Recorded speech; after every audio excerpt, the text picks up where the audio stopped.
Hamilton, a big hand of applause for Tony.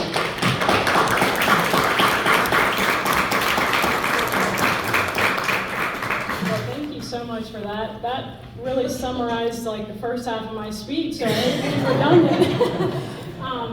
It's good to be back with you all. My husband and my children, we all enjoyed coming here because number one, you guys eat really good here. Number two, everybody is just so nice, and we share the same faith, and so just automatically feel a kindred spirit with you all.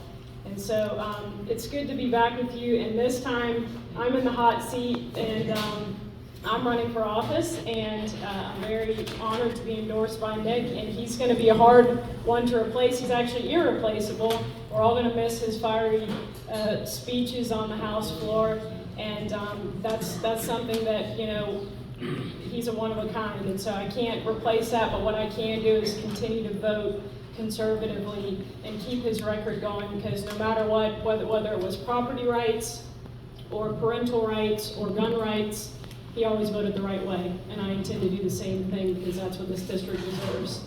And so for those who don't know me, I'm Karen Hamilton.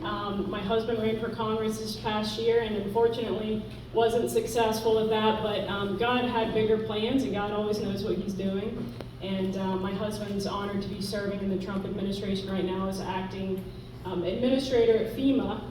And so he would be with you all tonight, but you can imagine he's pretty busy with that. But hopefully next time he'll be able to be with me. But I want to share with you a little bit to how I got to this decision of running for delegate, and it has a lot to do with just our family and the military life that we have lived so far, and just how much we love our country and want to continue to fight for it. And so we are a military family. My husband, as you said, was a Navy SEAL and served for 10 years, and that we were stationed in Virginia Beach. And then after that, his career took him to DC, where he served at the State Department.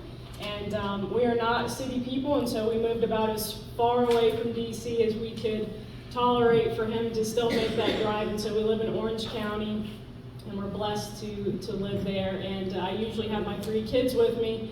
If you remember, they were about this tall last year, and this time they're you know, passing me by. And so their ages 11, 13, and 14. And I'm a homeschool mom, so I get to spend a lot of time with my kids, and I'm very blessed to be able to do that. But before I was a homeschool mom, I was a civil engineer and working as a structural engineer actually for several years.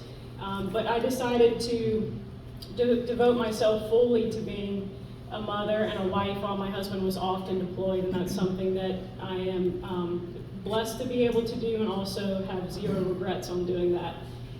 And so my kids are getting a little bit older, and I have the opportunity to step out into a new role, and I'm excited to be running for the House of Delegates. I'm excited to carry on Nick's legacy and at least have the opportunity to do so if you support me in the primary. And so I want to share with you, not necessarily go through my website and all the priorities that I've listed there. I'm going to actually pass out my card, and you can go to my website and see everything kind of laid out there. But what I really want to share with you is the worldview and political philosophy that I hold that is going to frame the way that I vote. And so I've just made a pretty concise list of things that I believe to be true statements. So I'm just going to share those with you, and this will help you understand the type of representative that I will be.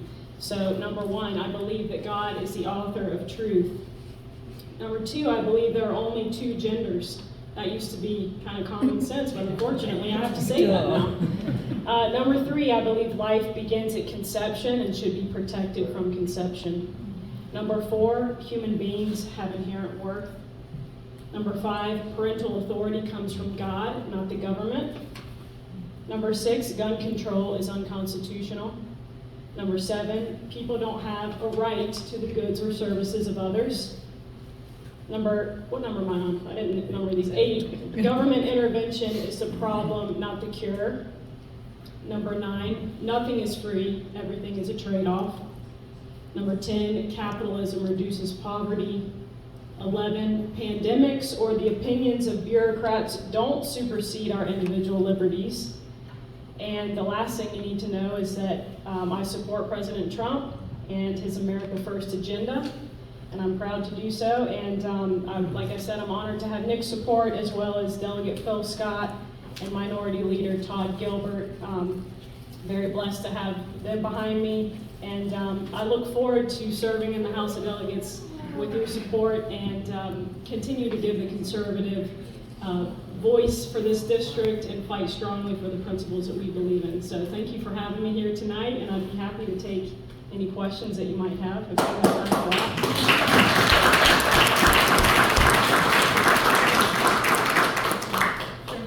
I just want to say that you're wearing boots, so I can see you've already stepped into his shoes. That's right. Well, you know what? I like to say the boots are kind of like a warning, like you're going to get a little bit of fire when you have some cowgirl boots on. So, yeah. Anybody? Yes. Do you have any credible opposition? I do have credible opposition. You guys may know him because he's a Madison guy. A Board of Supervisors, Chairman of the Board of Supervisors, Clay Jackson. So he's running, and he seems to be a nice guy. So I thought he might be here tonight. We were both in Greene County last night and were able to speak to that GOP committee. Oh, you can't let her get off this easy. Come on. Yeah, give me some good stuff. Anybody? All right, well, I'd be happy to speak to you afterwards as well. Oh, I'll Sure. I'm the chatty one. Yeah, that's fine. And we spoke about this earlier, and one of Nick's great attributes is that he can dumb it down.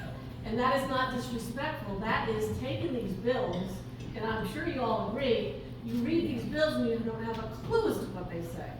But Nick was always able to bring them to our attention that needed attention and really tell us what's in it. Yep. So you're gonna have to do that again. I won't do that because Nick's smarter than me, so I already have to dumb it down for me, and then, I'll just speak it as clearly as I can. So. Karen, how about some of the social issues that have popped up and Sure. trying to destroy our state?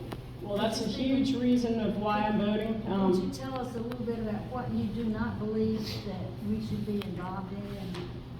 Well, I mean, we have 3 constitutional amendments that the Democrats are trying to push through. One of them is the life issue. They want abortion at any time for any reason, all the way up until the moment of birth. I obviously feel strongly against that. And if we do not flip the House of Delegates, or actually, if we do not flip the House of Delegates, that will be in our Virginia Constitution because the veto doesn't come into play there from the governor. Of course, we have obviously the LGBTQ issues that keep on coming up, and they want to even erase women in the language of bills. I can't recall what bill that was that recently was discussed, but they want to call women birthing persons. And so, we're in a language war with the left, and they want to constantly dehumanize people, and so I think we need to fight that battle hard and not play by their rules, and I'm not going to speak about abortion as it's women's health care or reproductive rights or whatever, because I don't believe that is accurate. Any other issues? The thing that is exciting is that the telephones and the smartphones have been removed from the classroom. Is that correct? I'm not sure if there was a bill on that. Was there? Okay. So I guess that is true. I have heard some parents are not happy with that because they say, well, if something happens in the classroom that is wrong, they want their child to be able to either contact them or record it or whatever. So I do kind of see both sides of that issue, but that's a struggle in the classroom for sure. What is your position on VCEA and RGGI on energy as far as Virginia is concerned? Is it the Virginia Clean Economy? I am not for green energy initiatives. Good. So I will just say that right off the bat. I think that, the subsidies that have gone towards green energy, they're propping up something that can't hold its weight on its own, and so we need to pull out of things like that. Good, thank you. obviously, our district will be supporting you, but, you're gonna need help. We need that house flipped. What are some other districts that we can focus on to help Can you answer flip? that one? Because you know better what. I don't want to steal the mic here, but there's about 13 districts that the House of Delegates specifically is going to be really focusing on. About 7 of those are districts that we're trying to hold, and they're in places that you probably won't surprise you. They're in places around Hopewell, they're in places around Chesterfield, Virginia Beach area. There's a couple up in Prince William, Ian Lovejoy. So we've got about 7 current members of the Republican caucus in the House of Delegates that we're going to be fighting really, really hard to keep. And then we've got a few other candidates that we're going after, right? We got some Democrat candidates that we're trying to take out and that we think we can beat. So we've got a couple up in Northern Virginia, right around the Prince William area, Loudoun area, and then we've got another candidate that we're going to be trying to take out in the kind of, again, the Virginia Beach area. So we've got about 3 or 4 that we're going to be targeting pretty heavy because we got to try to pick up 2. Because we don't want a 50-50 split in the House of Delegates, and then we're going to get a negotiated speaker. We want to win outright, and then we want a conservative speaker. Because I don't know about you, but I've learned the hard way. Just because they have an R by their name doesn't mean they're a conservative. That's right. And I'll just say, I know there's a lot of questions about why I'm leaving the legislature, why I'm not going to run for re-election. I'm happy to answer those maybe a little bit later. But one of the things that was really important to Tina and I both was that if God was going to release us to step down from this position, we wanted to make sure that we were going to get behind somebody, endorse somebody that we knew would be strong for this district, that wouldn't be afraid, that wouldn't pretend to be one thing and then be something different when they got down to Richmond. And there was no question in either of our minds that Karen was that person. So we are going to be fighting in those districts to try to take them back, but we've got to make sure that, again, we're securing. One of the biggest problems that we have is we've got some really red districts with probably not the most conservative voting records. And so when we do have a district as conservative as this one, we need to make sure that we actually elect someone to that seat that is going to be conservative. So you've got some really incredible skill sets of being a missionary kid and a military wife, homeschool mom, instructional engineer, and the principles that you just mentioned. So what committees would you want to serve on? Because that's an incredible mix there. I definitely want to serve on the education committee.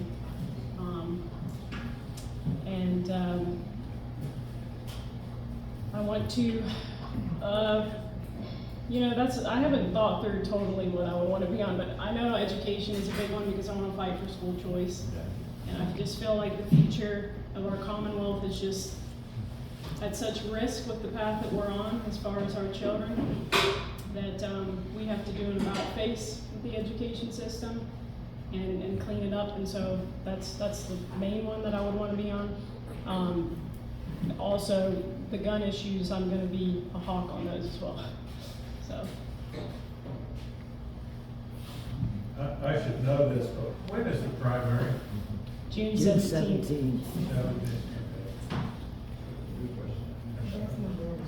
There were some proposals that would give the state the determining authority for citing things like solar farms and data centers and take it away from the localities. How do you feel about that?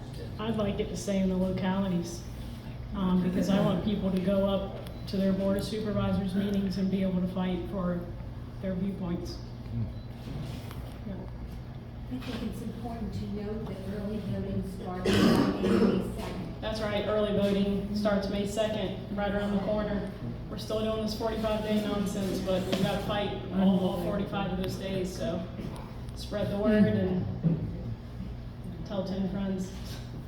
Well, that's kind of a follow-up on what you just said. What's your prime thing that you need from us? Because this is about as activist a group as you're going to get. Right. So what is your prime need? You got 400 names already. You were on the ballot immediately, so you'll be right there. there. Right. What now is your primary need? I still need to get my name out there, even though my husband did, get his name out there quite a bit, so there's some name ID from that, but honestly, a lot of people still don't seem to know Nick is retiring. They're still, because they just aren't keeping up on social media necessarily. So I'm fighting the name ID thing. Of course, I need money to be able to send mail out and things like that, and prayer for sure, because I believe that we fight these battles in the spiritual realm before we ever claim any victory in the physical. So that's a big one as well. Yes, ma'am. With the U.S. Department of Education being dismantled, what kind of responsibility is that going to put on the state of Virginia? And is Virginia ready to pick it up and work with it? I know that Virginia and all the other states are dealing with, the repercussions of the Department of Education being dismantled on the federal level. And so I think there's about 8% of the budget for Virginia that was coming from the Department of Education. So I know they are transitioning from things like that, but I went to one of the most recent legislative sessions that Senator Reeves was at, and he was talking about how the second most expensive thing in our budget is education. And I look at what we're getting for that, and we're ranked 51st in the nation behind DC for math recovery since the pandemic. And this is a 2025 number. This is not a few years ago. And we were in the 40s on reading as well. And so we're not getting a return on our investment as taxpayers. And so I just want to look deeper into what we can do to fix that. And you know what? And if we can't fix it, then we need to let people have opportunities to go elsewhere. And there needs to be competition with education, because schools kind of have a monopoly right now, and they need to compete for the privilege of educating the next generation. Just one last question. So I'm making out my check, to make it to Karen Hamilton for delegate? It's Hamilton for Virginia. Okay. Thank you so much. You're very welcome. Anything else? Thank you so much. All right, thank you all so much. You have opposition with the homeschool, that Senator Stella McCarthy? I do, yep, I was actually there that What's your day. strategy in fighting that? Well, we showed up in force that day, and they sort of rethought their position on that, but my understanding is that they're bringing it back, and so we need to keep pushing against that. I would like to see that done away with completely. They're coming after the religious exemption, they're coming after the privacy rights of homeschoolers, and that's very concerning. They want to look, closer at homeschoolers than any other child in the education system, and I think there's something wrong with that. What was the question? She was asking about the homeschool bill that went through the Senate and was kind of shut down for now, but I think they're going to bring it back. Anything else? Well, thank you all so much for having me and for your questions as well. Thank you. Thank you, Karen.